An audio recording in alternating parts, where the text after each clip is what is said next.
एक दिन पप्पू किचन में माइक्रोवेव को भून रहा था।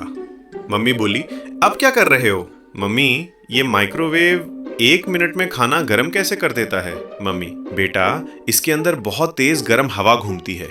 पप्पू की आंखें चमक गईं।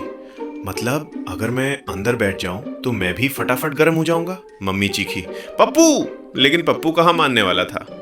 उसने माइक्रोवेव में अपना चेहरा डालकर चेक करने की कोशिश की। मम्मी दौड़ कर आई। अरे पागल, ऐसे कोई चेक करता है? पप्पू बोला।